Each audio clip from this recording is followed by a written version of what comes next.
नमस्कार साथियों, दिलीवर लॉ में आपका स्वागत है। 2-3 दिन के गैप के बाद क्लास आ रही है। बीच में मैंने जो पहले रिकॉर्डेड क्लासेज रखी थी बना के 5-7 दिन की, वॉइस इशू के कारण वो अपलोड नहीं हो पाई क्योंकि सेकेंड क्लास से ही वॉइस इशू आ रहा था। अब वापस से क्लासें पढ़ा के रिकॉर्ड करनी पड़ती है, तो अभी समय कम मिल पा रहा था, इसलिए बीच में 1-2 दिन क्लास नहीं हो पाई। जो छुट्टी है वो मैं शनिवार रविवार को एक्स्ट्रा क्लास लेके आपको कवर करवा दूंगा। आप स्क्रीन पे देख पा रहे होंगे कि यह आज दैनिक भास्कर में जयपुर के अंदर फ्रंट पेज पर दैनिक भास्कर की न्यूज है। जेडीए का स्ट्रक्चर बदला और यहाँ कई पदों के जिक्र कर रखा है। उसमें से मैं आपको बताऊंगा कि कनिष्ठ विधि अधिकारी की जो वर्तमान में भर्ती चल रही है 12 पोस्ट की, उसमें 20 पोस्ट और एडिशनल ऐड की जाएगी क्योंकि केडर स्ट्रेंथ में बदलाव किया गया है। तो ये बदलाव अभी वर्तमान में ही किया गया है। तो जो पहले के पोस्ट थी 28, उनमें से 12 वैकेंट चल रही थी। उन 12 पोस्टों के साथ 20 पोस्ट एडिशनल ऐड कर 32 पोस्टों पे भर्ती की जाएगी।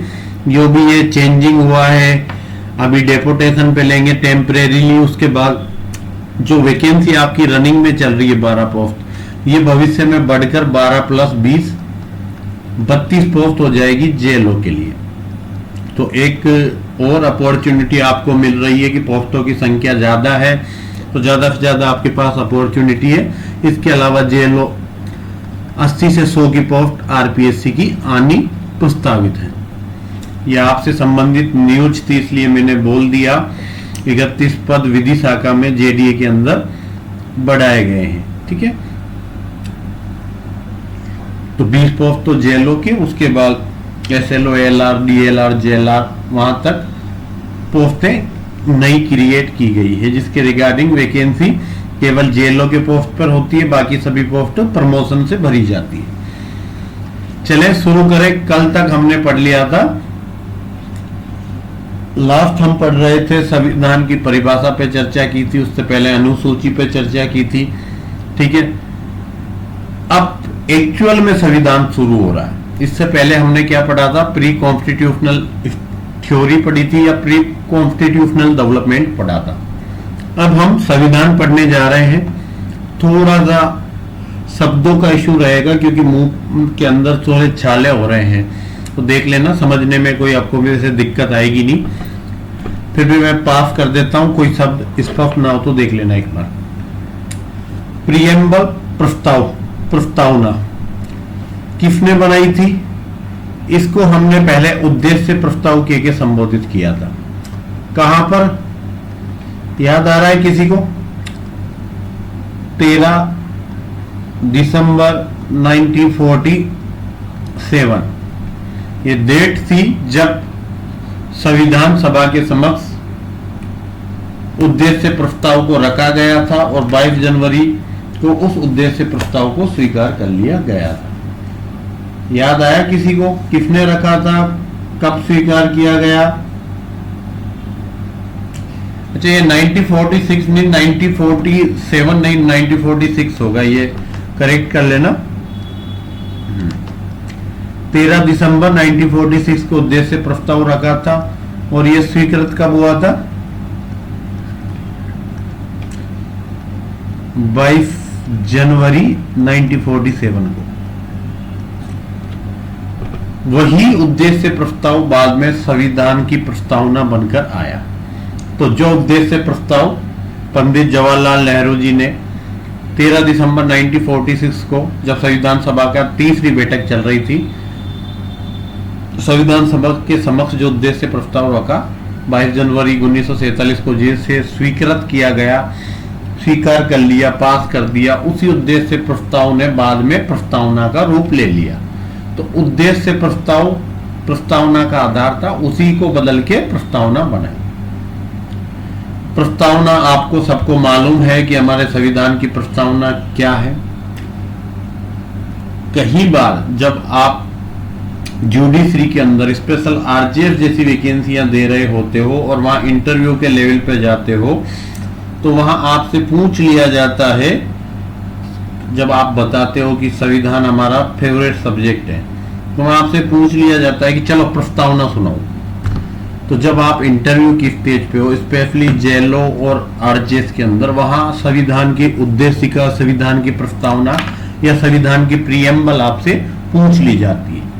याद रखें, पढ़ लें अगर आप उस स्टेज पर हैं तो।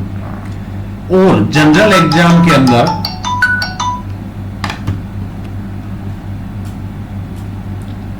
सर आज मैं पता नहीं कर पाया, कल दिन में आपको बता दूंगा, ठीक है ना सर?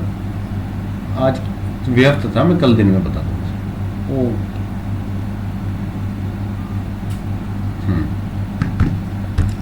तो आपको प्रस्तावना केवल इंटरव्यू के पर्पज से याद नहीं करनी चाहिए, बाकी एक और पर्पज है। आजकल जो आरपीएससी का पैटर्न है पूछने का, धीरे धीरे हाईकोर्ट भी इसको अडॉप्ट कर लेगा। 4 शब्दों को लिख कर दे देते हैं कि जैसे आपको दे दिया पंथ निरपेक्ष, सेकंड नंबर पे लिख के दे दिया समता, तीसरे नंबर पर लिखकर दे दिया स्वतंत्रता, फोर्थ पे दे दिया न्याय, और 5वें पे दे दिया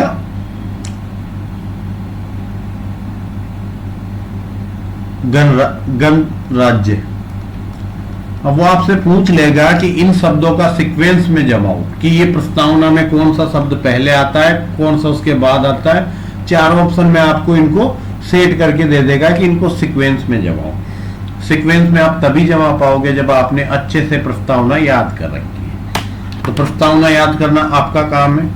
मैं एक बार प्रस्तावना को पढ़ देता हूं, बोल देता हूं जैसा मेरे को याद है। हम भारत के लोग भारत को एक संपूर्ण प्रभुत्व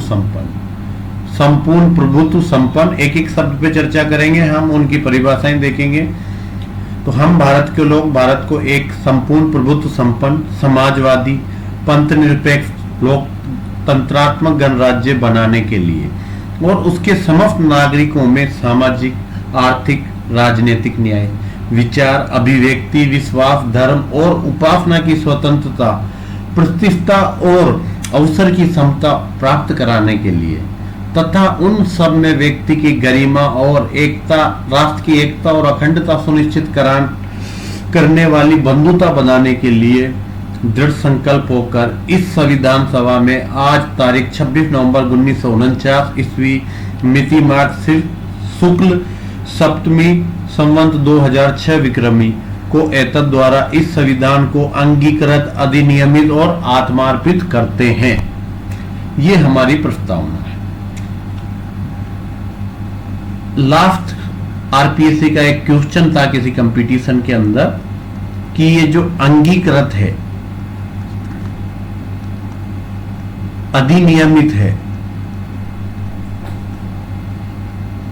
और आत्मार्पित है, इनका सीक्वेंस पूछा था कि कौन सा शब्द पहले आता है, कौन सा बाद में आता है, इसका सीक्वेंस पूछा था। तो किस लेवल पर डेप्थ में क्वेश्चन आते हैं, उनका एक ही उपाय है कि आप संविधान की प्रीएम्बल, प्रस्तावना, उद्देशिका को याद कर लें, रट लें।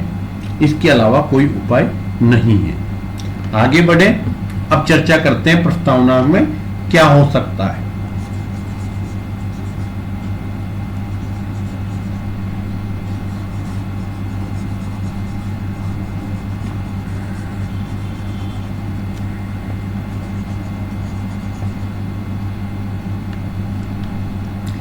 प्रस्तावना में केवल एक बार संशोधन हुआ है। उस संशोधन के द्वारा एक तो अखंडता शब्द जोड़ा गया, एक पंथ निरपेक्षता जोड़ा गया, एक समाजवादी शब्द जोड़े गए। तो संविधान के अंदर कितने अमेंडमेंट हो चुके हैं? 105, 106 भी आया था, पास हो चुका है शायद, आई थिंक एक बार देखना पड़ेगा, अपडेटेड होना पड़ेगा। पर प्रस्तावना की बात करें तो संविधान में तो 105 अमेंडमेंट्स हो चुके हैं या 106 हो चुके हैं, जैसा कि अपडेटेड होगा। पर संविधान की प्रस्तावना में केवल और केवल एक बार ही अमेंडमेंट हुआ, और यह अमेंडमेंट हुआ 42वें संविधान संशोधन के द्वारा और 42वें संविधान संशोधन की भी धारा 2 के द्वारा इसमें अमेंडमेंट किया गया। जब आप 42वें संविधान संशोधन को पढ़ते हो तो इसको मिनी कॉन्स्टिट्यूशन कहा जाता है, मिनी कॉन्स्टिट्यूशन, क्योंकि संविधान में बहुत बड़े बदलाव किए गए थे उस समय इंदिरा गांधी जी ने इमरजेंसी के दौर में, तत्कालीन प्रधानमंत्री हुआ करती थी। तो 42वां संविधान संशोधन की धारा 2 के द्वारा प्रस्तावना में अमेंडमेंट किया गया। प्रस्तावना में केवल एक बार ही अमेंडमेंट हुआ है और उस अमेंडमेंट के द्वारा 3 शब्द जोड़े गए, अखंडता, पंथ निरपेक्षता, समाजवाद। शब्द को याद कर लेना, अखंड पंथ समाज का, एक शब्द याद कर लो, अखंड पंथ समाज का, अखंड पंथ समाज का। तो आपको याद रह जाएगा कि ऐसे अखंडता, पंथ से पंथ निरपेक्ष और समाजवाद, ये 3 शब्द हमने प्रस्तावना के अंदर जोड़े गए। सरदार स्वर्ण सिंह समिति बनी थी, उस समिति की सिफारिश पर पूरा 42वां संविधान संशोधन किया गया था। कई बार इनडायरेक्टली क्वेश्चन पूछ लिया जाता है कि संविधान की प्रस्तावना में संशोधन किस समिति की सिफारिश पर किया गया, तो सरदार स्वर्ण सिंह समिति की सिफारिश पर प्रस्तावना में संशोधन किया गया। 42वां संविधान संशोधन पूरा जो हुआ वो सरदार स्वर्ण सिंह समिति की सिफारिश पर भी हुआ।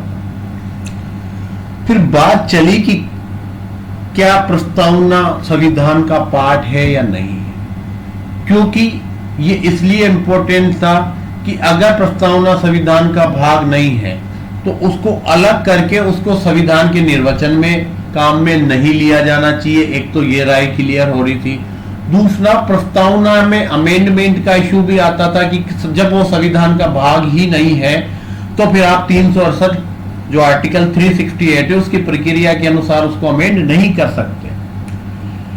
तो सबसे पहले एक जगह थी बेरूबारी करके, उस बेरूबारी जगह का एक्सचेंज का मसला आया कि हमें किसी देश के साथ वो जगह एक्सचेंज करनी थी। तो क्या कोई भी जगह एक्सचेंज करते हैं तो हमारी संप्रभुता पे मसला आता है। संप्रभुता क्या होती है, पहले इसको पढ़ लेते हैं। बात करते हैं संप्रभुता की कि भारत देश से संबंधित सभी फैसले हमारी संसद के द्वारा, हमारे देश के द्वारा लिए जाएंगे, बाहर का व्यक्ति नहीं लेगा। तो आप सीधा कहोगे कि ले भी तो हम ही रहे हैं, इसमें इश्यू कहां आ रहा है। अभी आप देख रहे होंगे एक ऑपरेशन सिंदूर नाम से एक कार्यक्रम हुआ था। हमने पाकिस्तान के ऊपर आतंकवादी ठिकानों पर गोला बारूद बरसाकर पहलगाम आतंकी हमले का बदला लेने का प्रयास किया था। उसका नाम था ऑपरेशन सिंदूर। अच्छा खासा चल रहा था, पाकिस्तान घुटने पे आने वाला था लगभग। अचानक एक शब्द यूज हुआ, सीज फायर, और यहां से भारत की संप्रभुता पर सवाल उठाया गया कि सीज फायर करना था तो इंडिया करेगा, सीज फायर करना था क्योंकि हम उस समय डोमिनेंट पोजीशन में थे, पाकिस्तान हमारे सामने लगभग घुटने टेकने की स्थिति में था। तो फिर भारत ने जो सीज फायर किया पाकिस्तान के साथ, उसका अनाउंस करते हैं डोनाल्ड ट्रंप कि भारत पाकिस्तान में मैंने समझौता करवा दिया। और समझौता किस बेस पे करवाया कि हमने व्यापार नहीं करने की धमकी देके दोनों देशों को घुटनों पे लाकर सीज फायर करवा दिया। पहली बार मोदी जी पिछले 12-13 साल के कैरियर में बैकफुट पर आए किसी ट्रंप के बयान की वजह से। तो यहाँ पे पहली बार होता है कि क्या प्रधानमंत्री कमजोर है, क्या हमारे देश किससे युद्ध करेगा, किससे सीज फायर करेगा, ये फैसले डोनाल्ड ट्रंप ले रहा है। और ये दिन था कि संप्रभुता पर क्वेश्चन उठा। संप्रभुता हमारी सॉवरेनिटी होती है। इंग्लिश में सॉवरेनिटी का मतलब है कि कोई भी हमारे से संबंधित फैसला हम करेंगे। हम निजी जीवन में भी इसको उपयोग करते हैं कि मेरी जिंदगी मैं फैसला करूंगा मुझे क्या करना है। वही देश के संबंध में आता है कि देश के संपूर्ण फैसले देश की संसद के द्वारा, मंत्रिमंडल के द्वारा या देश के अंदर की जनता के द्वारा लिए जाएंगे। कोई दूसरा देश हमारे देश के मामलों में दखल करके किसी निर्णय को परिवर्तित नहीं करवाएगा। तो जब हम बेरूबारी यूनियन में जो बेरूबारी जगह थी इसको एक्सचेंज कर रहे थे किसी देश के साथ, तो मामला ये आया कि क्या डायरेक्ट एक एग्जीक्यूटिव ऑर्डर के द्वारा हम इस जगह को दूसरे देश को दे देंगे। तो सवाल आया कि एक एग्जीक्यूटिव ऑर्डर हमारी संप्रभुता को चैलेंज करेगा, इसको संसद के माध्यम से हमें देना चाहिए। जब संप्रभुता का शब्द का उपयोग हुआ तो विवाद चला कि भाई संप्रभुता है कहां संविधान में, बात कर रहे हो आप संप्रभुता की, कहां लिखा हुआ है संविधान में संप्रभुता। जब बात आई कि संप्रभुता कहीं नहीं लिखा हुआ तो कहा गया कि प्रस्तावना में तो संप्रभुता है ना, कि हम भारत के लोग भारत को एक संप्रभुत्ववादी राष्ट्र बनाने की बात कर रहे थे, तो फिर प्रस्तावना तो संविधान का भाग ही नहीं है। इसको लेकर संसद के अंदर भी बहस हुई और पहला एक ऐसा बड़ा विवाद बन चुका था ये कि इसको इन री बेरूबारी यूनियन के नाम से इन री उन केसों के आगे लगता है जिनको संविधान के आर्टिकल 143 के अंतर्गत राष्ट्रपति के द्वारा सुप्रीम कोर्ट को भेजा जाता है कि माननीय सुप्रीम कोर्ट मैं किसी विषय पर फैसला नहीं ले पा रहा हूं, इसलिए आप इस विषय पर सलाह दें मुझे, ताकि आपकी सलाह के बाद मैं उस पर फैसला लेने में सक्षम हो सकूं। तो जो इंद्री होता है वो किसी ऐसे केस के आगे जोड़ा जाता है जिस केस में माननीय राष्ट्रपति के द्वारा आर्टिकल 143 के अंतर्गत सुप्रीम कोर्ट से सलाह ली जाती है, परामर्श लिया जाता है। तो उन्होंने इंद्री बेरूबारी यूनियन का केस सुप्रीम कोर्ट के समक्ष भेजा और सुप्रीम कोर्ट ने इस केस में कहा कि प्रस्तावना संविधान का भाग नहीं है, इसलिए प्रस्तावना में संशोधन नहीं हो सकता।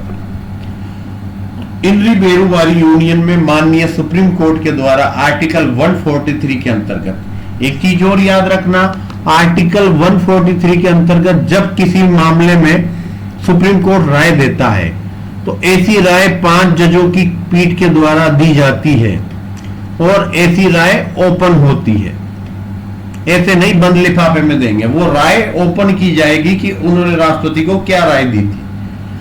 तो आर्टिकल 143 5 जजों की पीठ के द्वारा 5 जजों की बेंच के द्वारा ओपिनियन दी जाती है और ये ओपिनियन ओपन होती है, ठीक है। इंद्री बेरूबारी यूनियन में सुप्रीम कोर्ट की 5 जजों की पीठ ने बैठकर फैसला किया कि प्रस्तावना संविधान का पार्ट नहीं है। यहां मामला खत्म नहीं होना था, ये तो था 1960 का मामला। फिर इंडिया के इतिहास का सबसे लैंडमार्क जजमेंट केशवानंद भारती और केरल राज्य, सबसे बड़ी सुप्रीम कोर्ट जजों की बेंच बैठी और सबसे बड़ा आज तक इतिहास का भारत का लैंडमार्क जजमेंट है केशवानंद भारती और केरल राज्य 1973। इसमें पहली बार प्रस्तावना को संविधान का भाग माना गया। दोनों क्वेश्चन पूछे जाते हैं, किस वाद में प्रस्तावना को संविधान का भाग नहीं माना? इंद्री बेरूबारी यूनियन केस किस वाद के अंतर्गत संविधान का भाग माना, प्रस्तावना को संविधान का भाग माना कि preamble is a part of constitution. Kesavananda Bharati versus Kerala राज्य के केस में ऐसा जजमेंट दिया गया। और साथ में ही इस केस में क्या कहा, प्रस्तावना को संविधान का भाग तो माना, साथ में कहा कि संविधान मतलब प्रस्तावना में संशोधन हो सकता है, क्योंकि इससे पहले बेरूबारी यूनियन में मना कर दिया था। यहां कहा कि प्रस्तावना संविधान का भाग है, इसलिए प्रस्तावना के अंदर संशोधन हो सकता है। ये संविधान का अर्थ ये लेके चलना कि प्रस्तावना में संशोधन हो सकता है, किंतु प्रस्तावना के अंदर से आधारभूत ढांचे में संशोधन नहीं किया जा सकता। प्रस्तावना में उपयोग किए गए वे सभी शब्द जो संविधान का आधारभूत ढांचा है, आधारभूत ढांचे का सिद्धांत केशवानंद भारती के केस में ही आया था कि भाई इन चीजों को तो सुप्रीम कोर्ट आधारभूत ढांचा मानता है और भविष्य में किसी भी चीज को मान सकते हैं इंटरप्रिटेशन के द्वारा। तो जिन चीजों को संविधान ने सुप्रीम कोर्ट ने बेसिक स्ट्रक्चर घोषित कर दिया संविधान का, उनको संविधान से नहीं हटाया जा सकता। तो इस केस में क्या कहा केशवानंद भारती में कि प्रस्तावना में संशोधन किया जा सकता है, किंतु ऐसा संशोधन नहीं किया जा सकता जो प्रस्तावना में से आधारभूत ढांचे को ही खत्म कर दे। तो प्रस्तावना में आधारभूत ढांचे को संशोधन नहीं किया जा सकता। संशोधन केवल ऐसा करो जो प्रस्तावना को और अधिक निर्वचन प्रदान करता हो। एक लाइन और यहां पर ऐड कर लेना कि प्रस्तावना में ऐसे संशोधन किए जाए जो प्रस्तावना को और अधिक निर्वचन प्रदान करता हो और ज्यादा व्यापक बनाता हो। कि कोई ऐसा पक्ष जो हमारे संविधान की मूल भावना में था और वो प्रस्तावना में नहीं आया तो वो शब्द ऐड कर दो। आप प्रस्तावना को संकीर्ण नहीं बना सकते। बेसिक स्ट्रक्चर के जो भी शब्द उपयोग में लिए गए हैं वो आप प्रस्तावना में से नहीं हटा सकते। तो जो बेसिक स्ट्रक्चर का सिद्धांत था उसके साथ ये कह दिया कि भाई आप अमेंडमेंट कितना भी कर लो प्रस्तावना में, कोई इशू नहीं है, क्योंकि प्रस्तावना संविधान का भाग है। पर अमेंडमेंट केवल वही किए जा सकते हैं कि उसके प्रस्तावना के अर्थ को बहुत ज्यादा व्यापक बनाना है, उसका और ज्यादा व्यापक निर्वचन किया जा सके। ऐसे कोई भी अमेंडमेंट नहीं करने हैं जो प्रस्तावना के अंदर मूल भावना था उसको खत्म करता है। साथ ही इस केस में यह कहा कि प्रस्तावना संविधान के निर्माताओं के विचारों को जानने की कुंजी है। तो क्या कहा, preamble is the key of the thoughts of constitution founder, या जिन्होंने कॉन्स्टिट्यूशन को बनाया था, मेकर, कॉन्स्टिट्यूशन मेकर्स के थॉट्स को जानने की है प्रीएम्बल। क्लियर है। केशवानंद भारती में क्या क्या कहा कि प्रस्तावना संविधान का पार्ट है, पहली बात। दूसरी बात, प्रस्तावना संविधान का पार्ट है इसलिए इसमें संशोधन हो सकता है। तीसरा बात, संशोधन ऐसे ही करने हैं कि संविधान की प्रस्तावना को और ज्यादा व्यापक अर्थ दिया जा सके। चौथी बात, ऐसा संशोधन नहीं करना है जो मूल ढांचे, आधारभूत ढांचे में को खत्म करता हो, जो प्रस्तावना के आधारभूत ढांचे को खत्म करता है। पांचवा कि संविधान की प्रस्तावना संविधान निर्माता के विचारों को जानने की कुंजी। बेसिक स्ट्रक्चर को लेकर 1973 के केशवानंद भारती के केस में केवल यह कहा गया कि बेसिक स्ट्रक्चर जो संविधान का है उसको अमेंड नहीं कर सकते। बताया नहीं उस केस में कि क्या क्या बेसिक स्ट्रक्चर है, दो तीन चीजों को ही केवल उस समय बेसिक स्ट्रक्चर बोला था। फिर आया एसआर बॉम्बे का case 1994, SR Bombay versus union of India. इसमें कहा कि भारत का संविधान संघात्मक है, मतलब भारत का संविधान संघ की तरफ ज्यादा झुका हुआ, इसलिए संघात्मक संविधान कहा। साथ में इसमें वापस केशवानंद भारती के केस के जजमेंट को कंफर्म किया कि प्रस्तावना, प्रीएम्बल, उद्देशिका संविधान का अभिन्न अंग है। अभिन्न अंग है ऐसा अंग जिसको संविधान से अलग नहीं किया जा सकता। तो ये दोबारा कंफर्म कर दिया कि प्रस्तावना संविधान का ही भाग है, संविधान से अलग नहीं है। साथ ही उसने कुछ शब्द बताए कि ये शब्द संविधान के आधारभूत ढांचा है। किसको? लोकतांत्रिक शासन व्यवस्था को। लोकतंत्र के अनुसार जो शासन व्यवस्था चल रही है ये संविधान का आधारभूत ढांचा है। जैसे आप पढ़ रहे होंगे इन दिनों एक नेपाल में जेएनजी आंदोलन चल रहा है। जेएनजी ऐसी जनरेशन जो कम उम्र की होती है और सोशल मीडिया को ज्यादा एंजॉय करती है, उसी को लाइव मान के चलती है। गूगल, इंस्टाग्राम, यूट्यूब वाले, टिकटॉक वाले लोग। तो जेएनजी के द्वारा एक आंदोलन किया गया नेपाल में। राष्ट्रपति का घर जला दिया, प्रधानमंत्री का घर जला दिया, प्रधानमंत्री की वाइफ को तो जिंदा जला दिया, वित्त मंत्री को लात मार रहे हैं, पकड़ के पीट रहे हैं। तो उन्होंने क्या कहा कि हमें नहीं चाहिए लोकतंत्र, हमें तो वो राजशाही शासन था, वही ओके था, राजा वाला शासन ही था। तो जो हमारे संविधान के अंदर लोकतांत्रिक शासन व्यवस्था है, चुनाव होगा, निष्पक्ष चुनाव होगा, जो चुन के आएगा वो 5 साल शासन करेगा। हालांकि चुनाव को भी प्रसंगत कर दिया गया है। तो इस लोकतांत्रिक शासन व्यवस्था को संविधान का आधारभूत ढांचा माना। जहां भी ये लोकतांत्रिक शासन व्यवस्था रुकेगी, संविधान के अनुसार सुप्रीम कोर्ट उसमें हस्तक्षेप करेगा। संघात्मक ढांचा कि संघ के सहायता में राज्य कार्य करेंगे, राज्य केंद्र के अगेंस्ट नहीं जाएंगे। ये संघात्मक ढांचा है जो 245 में, आर्टिकल 245 से 255 तक केंद्र राज्य संबंध है, उसके अनुसार हमारा देश चलेगा, संघात्मक ढांचा चलेगा, ये कहा। और संघात्मक ढांचा को आधारभूत भाग माना, आधारभूत ढांचा मानना, बेसिक स्ट्रक्चर है ये हमारे संविधान का।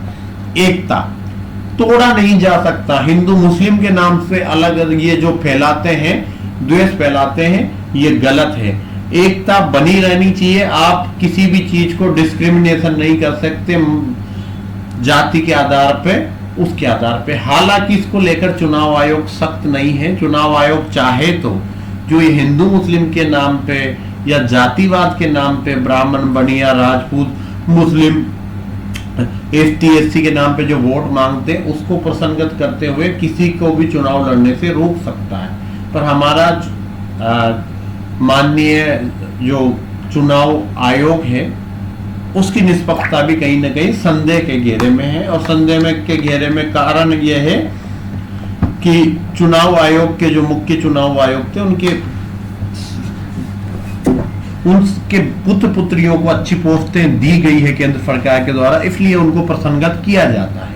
अखंडता, देश के टुकड़े नहीं किए जा सकते। जो नेपाल में हो गया, जो बांग्लादेश में हो गया, श्रीलंका में हो गया या म्यांमार में हो गया, वो भारत में नहीं। भारत में टुकड़े नहीं किए जा सकते। ये संविधान का बेसिक स्ट्रक्चर है। जहां टुकड़े करेंगे वहां सुप्रीम कोर्ट डायरेक्ट दखल दे सकता है, राष्ट्रपति को निर्देश दे सकता है कि आप सेना को बोलो कि देश की अखंडता की सुरक्षा करें। पंथ निरपेक्षता, पंथ निरपेक्षता, हम इन शब्दों को डिटेल में पढ़ेंगे, कोई भी इस पर मत जाना कि इन शब्दों के अर्थ क्या होता है।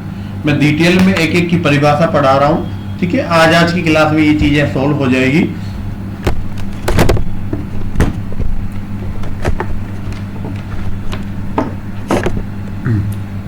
तो पंथ निरपेक्षता की राज्य किसी भी धर्म विशेष का पालन नहीं करेगा, कि धर्म विशेष के पीछे नहीं चलेंगे कि भाई राजस्थान है कि तो हिंदू के पीछे चल रहे हैं, मुस्लिम के पीछे नहीं। हम किसी धर्म विशेष के पीछे नहीं चलेंगे, सभी धर्मों को बराबर आदर सम्मान देंगे, सभी के साथ समान व्यवहार करेंगे। ये होती है पंथ निरपेक्षता। धर्म निरपेक्षता ये होता है कि राज्य किसी धर्म को नहीं मानता। हम ऐसे नहीं कहते, हम कहते हैं सभी धर्मों को मानते, सभी के साथ अच्छा व्यवहार करेंगे। आप देखते होंगे फंडिंग दी जाती है सरकार के द्वारा विभिन्न प्रकार के धार्मिक कार्यक्रम करवाए जाने के लिए। समाजवाद एक अच्छा कंसेप्ट था। समाजवाद, इसके आधार पर समाजवादी पार्टी भी बनी उत्तर प्रदेश में। समाजवाद कहता है कि प्रकृति से जो साधन प्राप्त हुए हैं उस पर सभी का बराबर हक होना चाहिए, कहीं भी आर्थिक असमानता नहीं होनी चाहिए। ये कंसेप्ट था समाजवाद। सामाजिक न्याय, सोशल जस्टिस मिलना चाहिए, ऐसा नहीं कि सामाजिक रूप से भेदभाव हो। इसीलिए जो ये आरक्षणवादी व्यवस्था आप देखते हो, OBC, ST, SC, MBC, general, EWS, ये सामाजिक न्याय का ही एक रूप है। न्यायिक पुनर्विलोकन, जुडिशियल रिव्यू। किसी भी प्रकार से लगता है कि संसद हावी हो गई, संसद मनमाफिक बिल पास कर रही है, संसद संविधान के बेसिक स्ट्रक्चर के साथ छेड़छाड़ कर रही है, संसद नियंत्रणहीन हो चुकी है, तो संसद के द्वारा पारित किए गए प्रत्येक बिल का सुप्रीम कोर्ट के द्वारा जुडिशियल रिव्यू किया जा सकता है, न्यायिक पुनर्विलोकन किया जा सकता है। Judicial review is the basic structure of constitution. किस केस में कहा? एसआर बॉम्बे वर्सेज भारत संघ के केस में। चले अगले पेज पे।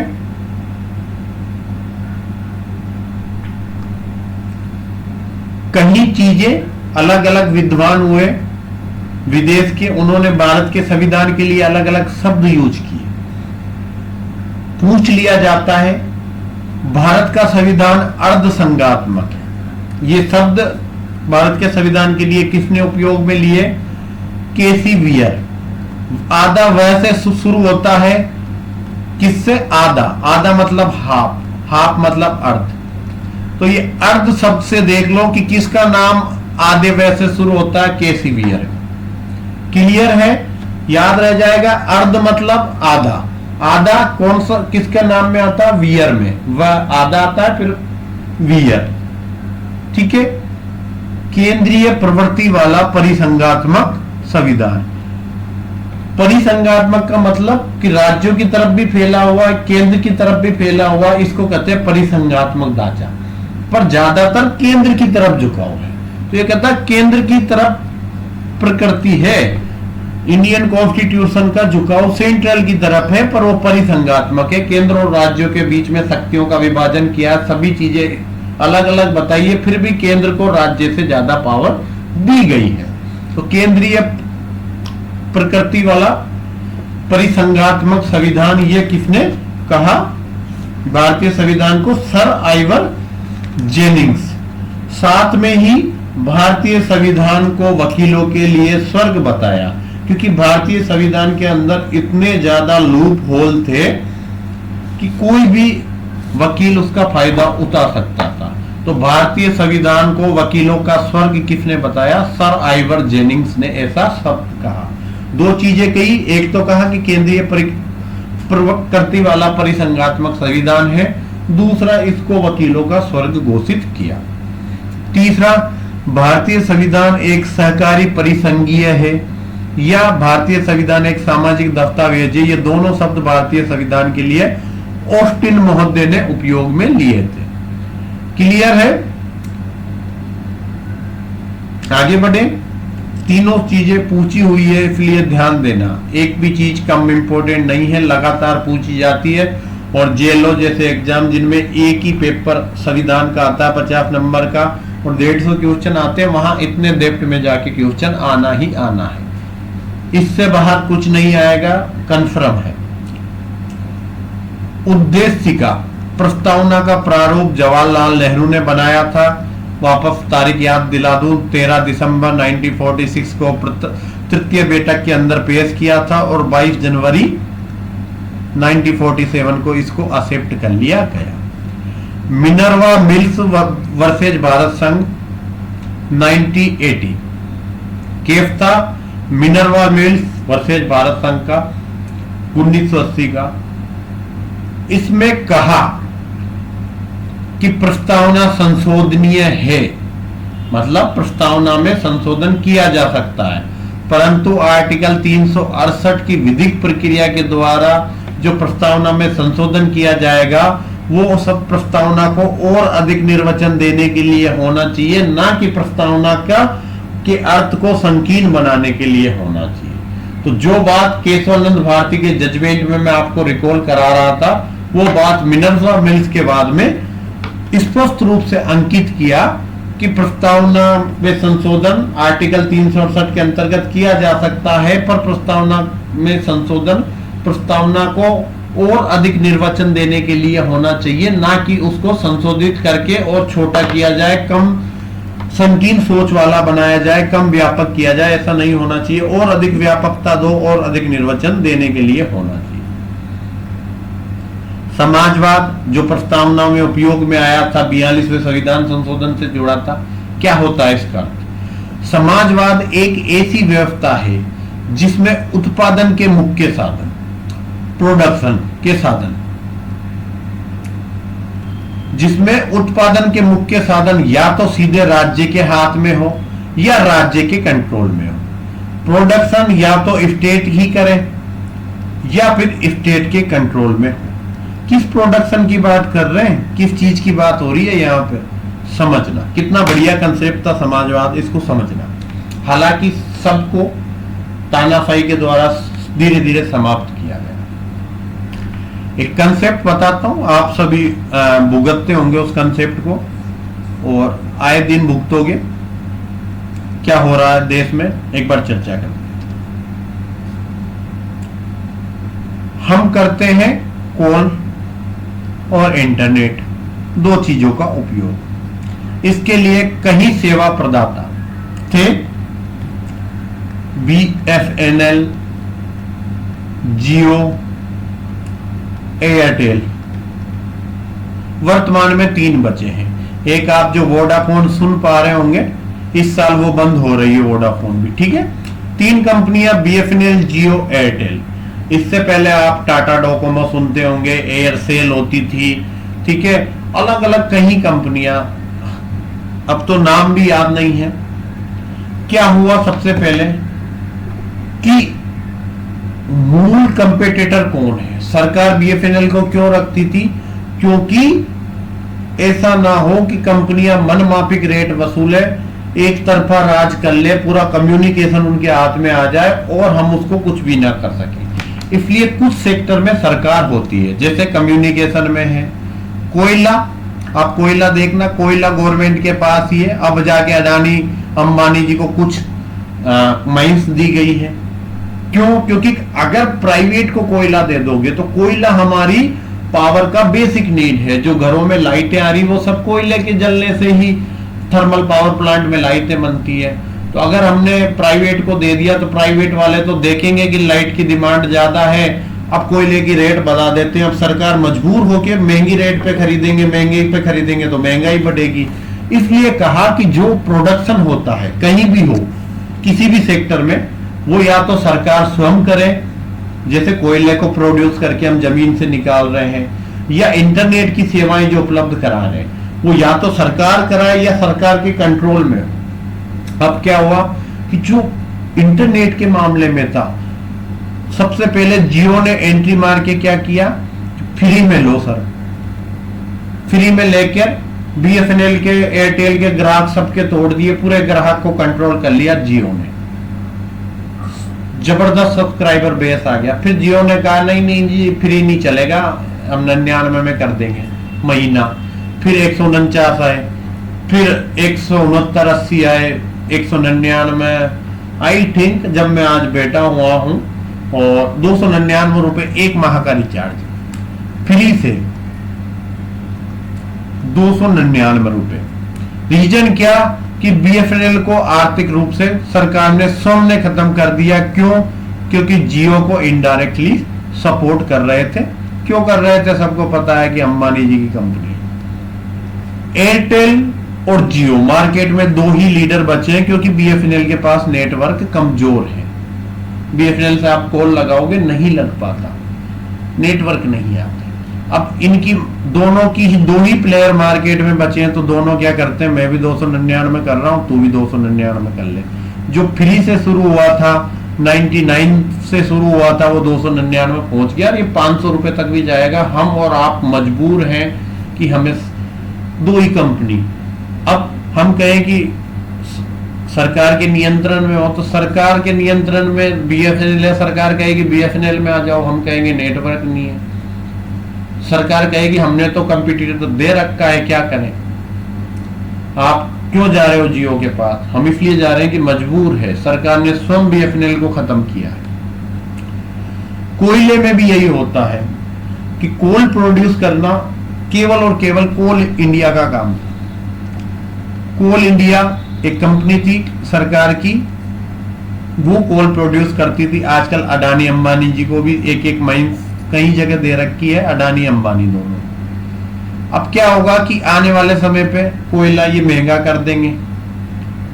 अब नीड होती है, कोयला कंपनियां खरीदती है बिजली बनाने के लिए। थर्मल केवल गवर्नमेंट के ही नहीं है, प्राइवेट भी बिजली उत्पादन करते हैं। थर्मल पावर, टाटा पावर है, अडानी पावर है, इनके पास अपने पावर प्लांट है, वहां बिजली उत्पादन करते हैं। जब कोयला महंगा आएगा बिजली उत्पादन के लिए, तो फिर यूनिट की रेट भी बढ़ाएंगे और जनता को भी महंगी पड़ेगी। इसलिए समाजवाद एक कंसेप्ट लाया गया था, और ये समाजवाद कंसेप्ट करता था कुछ भी प्रोडक्शन हो, चाहे बिस्किट बने, चाहे तेल बने, कुछ भी बने, यूरिया बने, वो या तो सरकार स्वयं बनाए या उसका कंट्रोल सरकार के हाथ में हो। ये समाजवाद का मूल कंसेप्ट था। ठीक है,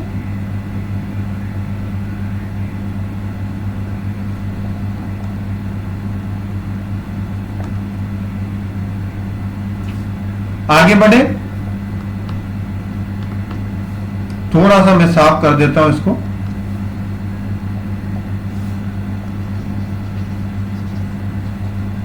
तो समाजवाद एक अच्छा कंसेप्ट है। आप समाजवाद को पढ़ोगे, इस कंसेप्ट को, आर्टिकल 39 का बी और सी दोनों क्लॉज पढ़ना। वो जो क्लॉज बात कह के जाते हैं वो समाजवाद की मूल कंसेप्ट पर ही वो क्लॉज आधारित है। आर्टिकल 39 का बी और सी। कि उत्पादन के मुख्य साधन या तो राज्य के पास हो या राज्य के कंट्रोल में हो, ताकि अनिश्चितता ना हो। और वो ये भी कहते हैं कि आर्थिक समानता बनी रहे। ये जो बात है यहां से यहां तक लिखी हुई है, ये संप्रभुता का परिभाषा की है। पता नहीं स्लाइड में हो सकता है संप्रभुता या संप्रभुत्ववादी जो कहते हैं, हम भारत के लोग भारत को संपूर्ण प्रभुत्व संपन्न, तो संपूर्ण प्रभुत्व संपन्न या संप्रभुता या संप्रभुत्ववादी, कुछ भी शब्द यूज कर लो। इंग्लिश में कहते हैं सोवरेनिटी। ठीक है, सोवरेनिटी की परिभाषा यहां से इसको उठा के यहां सोवरेनिटी लिख लेना, सुन लेना। भारत की प्रभुत्व समता भारत की जनता में निहित है। इंडिया की सोवरेनिटी इंडिया की जनता में निहित है। जनता उस सोवरेनिटी का उपयोग करके क्या बनाती है, सांसद और एमएलए, और सांसद एमएलए से बनता है मंत्रिमंडल,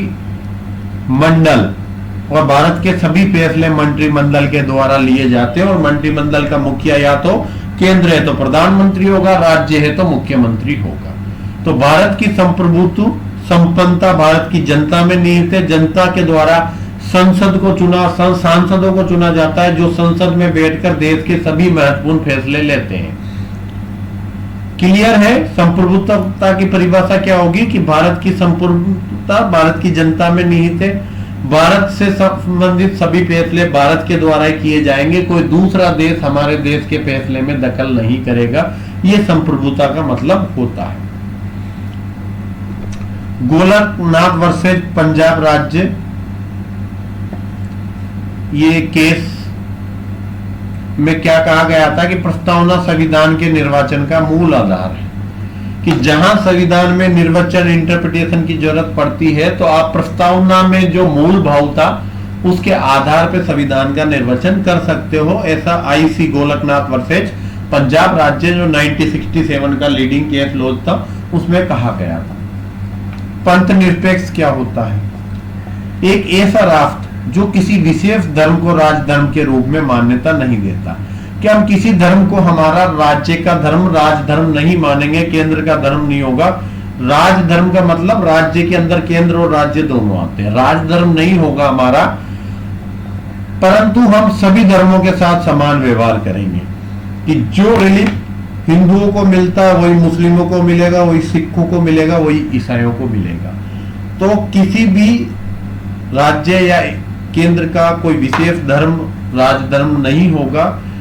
केंद्र और राज्य का ये फर्ज है कि वो सभी धर्मों के साथ समान व्यवहार करे। ये कंसेप्ट पंथ निरपेक्षता है। जब आप आरजेएस का इंटरव्यू देंगे तो एक क्वेश्चन पूछा जाता है कि क्या डिफरेंट है धर्म निरपेक्षता और पंथ निरपेक्षता में। धर्म निरपेक्षता एक नेगेटिव कंसेप्ट था जो कहता था कि राज्य का कोई धर्म नहीं होता, राज्य किसी धर्म को नहीं मानता। धर्म निरपेक्षता का सीधा अर्थ है कि राज्य का कोई धर्म नहीं होता, राज्य किसी धर्म को नहीं मानता।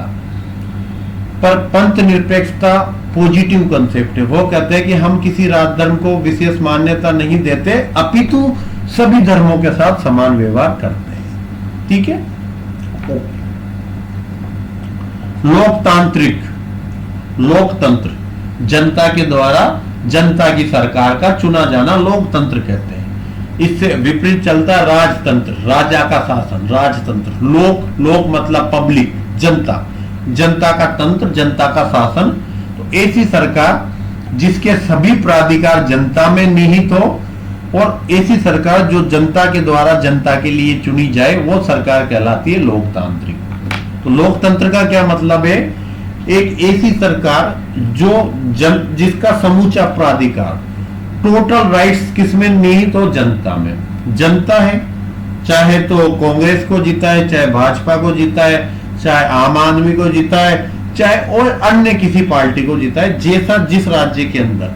बंगाल में टीएमसी को जिताते हैं, यूपी में कभी सपा जीत जाती है, बिहार में राजद आरजेडी जदयू जीतती है, राजस्थान में भी भारतीय आदिवासी पार्टी बाप, आरएलपी राष्ट्रीय लोकतांत्रिक पार्टी, कहीं अलग अलग लोग हैं, अलग अलग पार्टियां हैं, तो लोकतंत्र में समूचा प्राधिकार जनता के पास होगा। जनता जिसको चाहेगी उसको सिर माथे बिठाएगी, चाहे मोदी को बिठाओ चाहे राहुल गांधी को बिठाओ, कोई इशू नहीं। तो ऐसी सरकार जो जनता के द्वारा जनता के लिए ही चुनी जाए उसको कहा जाता है लोकतांत्रिक शासन व्यवस्था। गणराज्य क्या होता है? राष्ट्रपति या राजा का वंशानुगत नहीं होना गणतंत्र कहलाता है। ऐसे देश गणतंत्र कहलाते हैं जहां राष्ट्रपति का पद वंशानुगत नहीं होता। हर साल निर्वाचन होता है, स्वतंत्र निर्वाचन के द्वारा राष्ट्रपति का पद भरा जाता है। जैसे आप कुछ देशों के उदाहरण बताऊं कि इंग्लैंड के अंदर राष्ट्रपति जो पोस्ट होती है वो राजशाही शासन के पास होती है। वहां जो राजा होता है वो वंशानुगत होता है, वही राष्ट्रपति के पद धारण करता है, राष्ट्रपति के अधिकार वो ही उपयोग में लेता है। वहां प्रधानमंत्री निर्वाचित होता है, वो यूज करता है। तो जहां राजशाही शासन व्यवस्था है, गणराज्य चल रहा है, वहां राष्ट्रपति का पद वंशानुगत होता है। स्पेन के अंदर भी यही कल्चर है, नेपाल के अंदर भी यही कल्चर है कि वहां राजशाही चीज है, जो राष्ट्रपति का पद है वो वंशानुगत चलता है। दादा दादा से बेटे के पास आएगा, बेटे से वो, जो वहां का राजा होता है वही राष्ट्रपति होता है। तो राष्ट्रपति या राजा का वंशानुगत नहीं होना गणराज्य का कंसेप्ट होता है। ये परिभाषाएं डायरेक्ट आपको इंटरव्यू में पूछी जाए आप बता सकते हैं। आर्टिकल 1 मैंने नहीं चर्चा की है कि इसे जो भारत के संविधान को लेकर आर्टिकल 1 है उस पर मैंने चर्चा नहीं की है। डायरेक्ट आर्टिकल 2 से शुरुआत कर रहा हूं। प्रारंभिक पार्ट कहलाता आर्टिकल 1 से लेकर 5। प्रारंभिक आर्टिकल 1 to 5। आर्टिकल 2 बात करता है कि नए राज्यों का प्रवेश और स्थापना किसके द्वारा होगी। आर्टिकल 2 की हेडिंग क्या है? नए राज्यों का प्रवेश और स्थापना कौन करेगा। नए राज्यों का प्रवेश मतलब कहीं से कोई एंट्री मार रहा है। प्रवेश का मतलब क्या है? कहीं से कोई एंट्री मार रहा है या नए राज्य एस्टेब्लिश करना। तो या तो कोई राज्य भारत में प्रवेश कर रहा है या भारत किसी को राज्य के रूप में किसी भाग को एस्टेब्लिश कर रहा है। ये दोनों कंसेप्ट आर्टिकल 2 के अंदर आएंगे। समझ लेना, अंतर करना, क्योंकि अब आर्टिकल 3 पढ़ोगे तो आपको समझ में आएगा कि यहां भी तो नए राज्यों की स्थापना की ही तो बात कर रहे हैं। फिर आर्टिकल 2 और 3 में डिफरेंस क्या है? तो आर्टिकल 2 कह रहा है कि न्यू स्टेट की या तो एंट्री करानी है भारत के अंदर या भारत के अंदर नए राज्यों को एस्टेब्लिश करना है। और ये 3 से डिफरेंस कैसे करेगा इस पे बात करते हैं। आर्टिकल 2 बात करता है कि ये मैं भारत का एक नक्शा बना लेता हूं ताकि आपको थोड़ा सा ये चीजें समझ में आ जाए कि मैं किस बारे में बात कर रहा हूं। ऐसा हमारा भारत का नक्शा है, समथिंग समथिंग, ठीक है। अभी हमारा एक भाग है जो ये है POK, पाक अधिकृत कश्मीर, पाक ऑक्यूपाइड कश्मीर बोला जाता है। और कुछ चीन के पास है, इस चीन के वाले भाग को कहते हैं हम अक्साई चीन, ठीक है। यहां पर नेपाल के साथ भी कुछ कॉन्फ्लिक्ट चलता है जिसको कहते हैं Lipu lake. Lipu lake area, वो एक झील है, उसके पास का एक बड़ा क्षेत्र है, उसको लेकर भारत और नेपाल के बीच भी विवाद चलता है कि ये मेरा है मेरा है। हालांकि कश्मीर का ये जो 2 भाग है, 25% कश्मीर पाकिस्तान के पास है, 25% चाइना के पास है। जब हम कमजोर थे, जब हमारे पास लड़ने के हथियार नहीं थे, तब हमसे चीन ने छीन लिया, पाकिस्तान ने छीन लिया। कोई बात नहीं, हम मोदी जी आ गए हैं, बड़ी बड़ी बातें करके ले लेंगे चाइना की आंख में आंख दिखा के। और ऐसा उन्होंने कहा भी, पाकिस्तान से तो ले ही रहे थे, बीच में ट्रम्प सर आ गए, उन्होंने सीज फायर करा दिया। देखते हैं वापस मोदी जी कर लेंगे। तो भविष्य में ऐसी संभावना है कि हम इस पाकिस्तान के ऑक्यूपाइड कश्मीर को ले लेते हैं वापस। तो लेंगे तो एक स्टेट कहां से आ रहा है? पाकिस्तान से। एक ये जगह जो POK के नाम से है वो कहां पर आ रही है? इंसर्ट हो रही है इंडिया में। इंडिया के अंदर एक बाहर से एक जगह आ रही है। तो ये क्या हो गया? नए राज्यों का प्रवेश। एंट्री हो रही है पाकिस्तान के अंदर से पीओके वाले क्षेत्र की भारत के अंदर। तो हमने क्या किया, एक दूसरे देश से कोई क्षेत्र उठा के हमारे देश में ले लिया, तो हमने क्या किया, एक नए राज्य का प्रवेश कर दिया। अब हम उस क्षेत्र को कश्मीर नहीं कह के अलग से कुछ कश्मीर कर दें कि पाक से छीना हुआ कश्मीर या अजय कश्मीर या विजय कश्मीर, ऐसा नाम दे देते हैं। अजय कश्मीर, विजय कश्मीर, कुछ भी नया नाम दे देते हैं। तो हमने क्या किया, जो पाकिस्तान से कश्मीर छीना मोदी जी ने, उस कश्मीर को नए राज्य के रूप में भारत में प्रवेश कराया कि ये हमारा नया राज्य होगा, इसका नाम होगा अजय कश्मीर, विजय कश्मीर। फिर नए राज्य की स्थापना क्या है, दूसरा कंसेप्ट और पकड़ते हैं। पहला तो समझ में आ गया कि भारत के बाहर से कोई भी एरिया भारत के अंदर आया और उसको स्टेट के रूप में हमने एंट्री दी कि यह हमारा नया स्टेट होगा, तो वो क्या कहलाएगा, आर्टिकल 2 के अंतर्गत कि न्यू स्टेट की एंट्री हुई है, नए राज्य की हमारे में प्रवेश हुआ है। नए राज्य की स्थापना, आर्टिकल 2 बात करता है कि कोई ऐसी बात भी हो सकती है कि कुछ क्षेत्र हमारे पास हैं, जैसे कश्मीर के अंदर 2 भाग हैं, एक जम्मू है, एक कश्मीर है। जम्मू ऐसा क्षेत्र है जहां भारत की पकड़ अच्छी है, क्योंकि वहां हिंदू और मुस्लिम का रेशो कहीं ना कहीं बैलेंस है। कश्मीर में क्या है कि पकड़ कमजोर है। रीजन क्या कि आतंकवादी घटनाएं कश्मीर में ज्यादा होती हैं, हमारी कनेक्टिविटी कम है, हम कश्मीर के अंदर एक विश्वास पैदा नहीं कर पाए शायद। तो अब हमें लगता है कि यार ऐसा करो, जम्मू को तो सेव कर देते, जम्मू को एक अलग राज्य बना दिया, जम्मू कश्मीर को तोड़ के जम्मू अलग राज्य हो गया, और इस कश्मीर को और इसके साथ जो हमने वो पीओके को लिया था पाकिस्तान से, तो पीओके का आया हुआ एरिया और कश्मीर दोनों को जोड़कर एक नया राज्य की स्थापना हुई। अब इसको मैं नए राज्य का प्रवेश इसलिए नहीं कह रहा कि जो कुछ तो हमने प्रवेश कराया है, कुछ हमारा एरिया ऐड किया है। तो ऐसा कोई जगह जहां हमने कुछ तो विदेश से छीन के लिया है, जैसे लीपू लेक झील को ले लिया, इस एरिया को ले लिया, और थोड़ा भारत का कोई उत्तर प्रदेश का कोई एरिया था उसको मिला के हमने उसको एक नया नाम दे दिया। तो उसमें क्या हो जाता है कि कुछ एरिया बाहर से आया, कुछ एरिया हमारा मिलाकर वो नया राज्य की स्थापना हो गई। तो आर्टिकल 2 में नए राज्य के प्रवेश और स्थापना शब्द का अर्थ है कि भारत के बाहर से कोई ना कोई एरिया हम शामिल करेंगे, या तो पूरा उस एरिया को राज्य बना देंगे नया, तो उसको तो नए राज्य का प्रवेश कहा जाएगा। और अगर थोड़ा एरिया हमने बाहर से मिलाया, थोड़ा हमारा अंदर का जो एरिया था वो मिला के एक नया राज्य इस्टेब्लिश किया, तो उसको नए राज्य की स्थापना कहा जाएगा। तो ये आर्टिकल 2 का कंसेप्ट है कि कुछ ना कुछ बाहर से आएगा। समझ गए? देसी भाषा में समझाऊं तो कई बार हमारे साथ होता है कि हम बनाते हैं, कोई कुकिंग करते हैं और हमारा कुकिंग का आइटम थोड़ा अच्छा नहीं बनता, जैसे पोहे बनाए, हमसे पोहे अच्छे नहीं बने।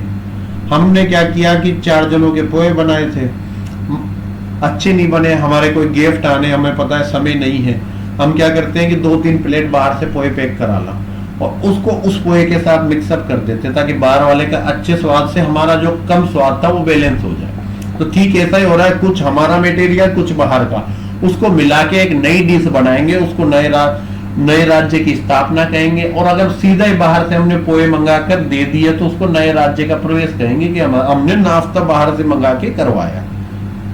ठीक है, राज्य को नाश्ते से कंसेप्ट से जोड़ा।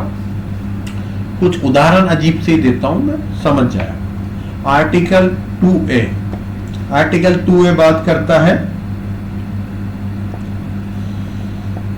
ये निरसित हो गया, रिपील हो गया, 36वें संविधान संशोधन की धारा 5 के द्वारा इसको निरसित किया गया। एक बार जेलों में पूछा था जूनियर लीगल ऑफिसर में, याद रखना ऐसे क्वेश्चन जो रिपील हुई धाराएं वो पूछ ली जाती है। सिक्किम से संबंधित था भाई, ये सिक्किम राज्य से संबंधित था, इसको रिपील कर दिया। आर्टिकल 3 नए राज्यों की स्थापना और वर्तमान राज्य के क्षेत्र सीमाओं नामों में परिवर्तन करने के लिए से संबंधित है। अच्छा, काफी बड़ा है आर्टिकल 3 की लैंग्वेज। अच्छा, मैंने आर्टिकल 2 पे थोड़ी चर्चा छोड़ दी, मैं आपको सिर्फ आर्टिकल 2 का अर्थ बता के रह गया, उसका कंसेप्ट नहीं बताया। आर्टिकल 2 के कंसेप्ट पे चर्चा करेंगे भाई थोड़ा सा। आर्टिकल 2 में जो ये बात लिख रही है ना कि बाहर से हम अर्जन करेंगे किसी क्षेत्र को, वो अर्जन करने का अधिकार केवल संघ के पास है, सेंट्रल सरकार के पास है, केंद्र के पास है। भारत का मूड हो गया कि यार ये जो पाकिस्तान की बॉर्डर है, जैसलमेर, बाड़मेर, गंगानगर, हनुमानगढ़ वाले और बीकानेर वाले, इनका मूड हो गया कि आज तो पाकिस्तान के 5-7 जिले छीन के रहेंगे, और इन्होंने रात में मूड बना के पाकिस्तान पे हमला बोल दिया, 5-7 जिले छीन लिया। तो ऐसे जिले छीनने का जो कंसेप्ट है,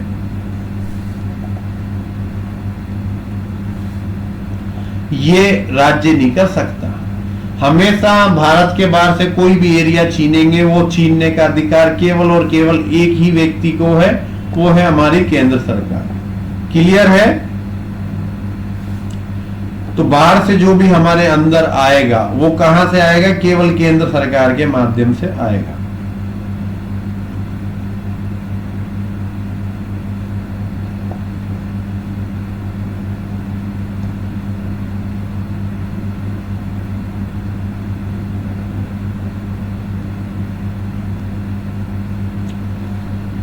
थोड़ा सा इश्यू आ गया था।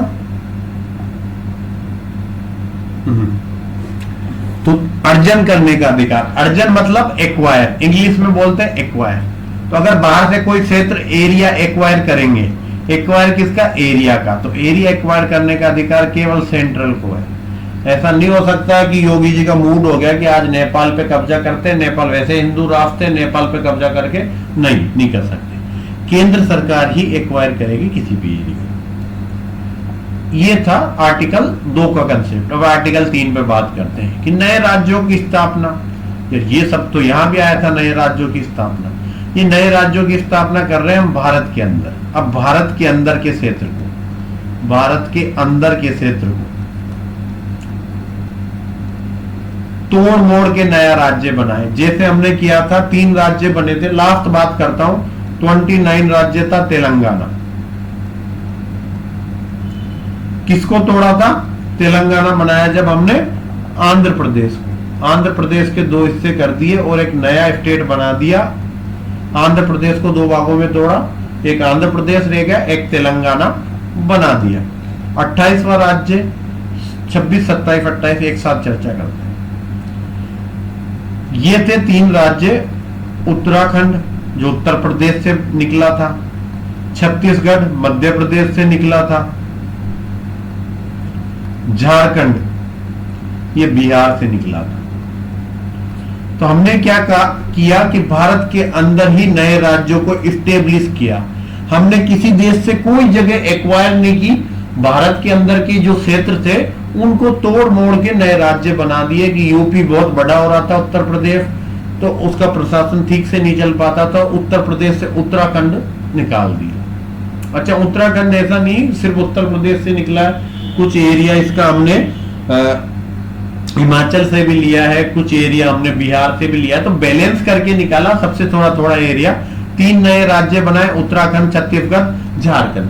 तीनों में आसपास के जो थोड़ा एरिया इससे लिया, थोड़ा एरिया इससे लिया। एक अभी राजस्थान में कंसेप्ट चल रही है भील प्रदेश की मांग। डूंगरपुर, बांसवाड़ा, उदयपुर, जालोर, प्रतापगढ़, ये जो स्टेट 5 डिस्ट्रिक्ट इनमें भील प्रदेश की मांग हो रही है। एक मरु प्रदेश की मांग हो रही है कि हमारा मरु प्रदेश अलग से बने, हमारा भील प्रदेश अलग से बने। भील प्रदेश कैसे बनेगा कि 7-8 जिले तो राजस्थान के, गुजरात के 5-7 जिले, 5-7 मध्य प्रदेश के, इनको मिला के एक अलग राज्य बनाओ जिसका नाम हो भील प्रदेश। ऐसा भारतीय आदिवासी पार्टी, बाप पार्टी, BAP ऐसा डिमांड कर रही है। मरु प्रदेश एक कंसेप्ट लाया गया कि आप देखोगे कि पश्चिमी राजस्थान में मरुस्थल ज्यादा है तो खेती नहीं हो पाती।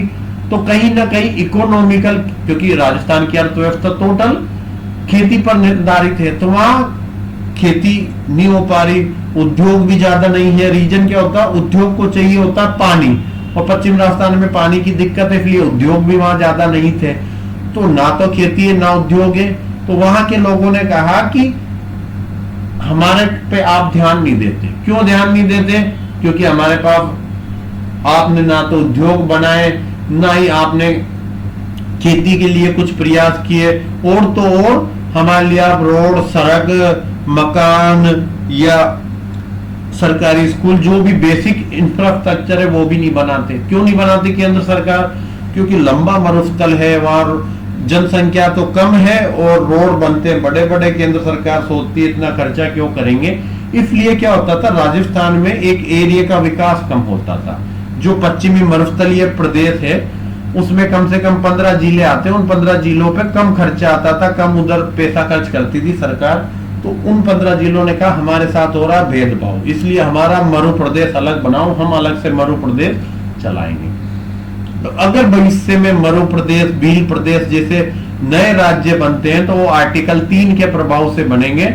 आर्टिकल 3 कहता है कि हम नए राज्यों को स्थापना करेंगे, भारत के अंदर के क्षेत्र को तोड़ मोड़ कर हम नए राज्यों को बनाएंगे। तो आर्टिकल 2 और 3 में क्या अंतर है? आर्टिकल 2 कहता है कि बाहर से कुछ एरिया लेंगे, उसके बाद नए राज्य बनाएंगे, चाहे उस बाहर के एरिया को बना दो या बाहर के एरिया प्लस अंदर का एरिया, इंडिया के अंदर का एरिया मिलाकर नया राज्य बना दो। आर्टिकल 3 कहता है कि नया राज्य बनेगा पर भारत के अंदर का जो भारत का एरिया है उसी के अंदर तोड़ मोड़ के नया राज्य बनाएंगे। राजस्थान में से मरु प्रदेश निकाल देंगे, राजस्थान, मध्य प्रदेश, गुजरात के कुछ एरिया को मिला के भील प्रदेश बना देंगे। ऐसी जो भी सरकार को उपयुक्त लगता है वैसी व्यवस्था सरकार कर देगी। इसके अलावा भी कुछ हो सकता है क्या? तो आर्टिकल 3 कहता है कि न केवल नए राज्यों का स्थापना करेंगे, हम उसके अलावा क्या और कर सकते हैं?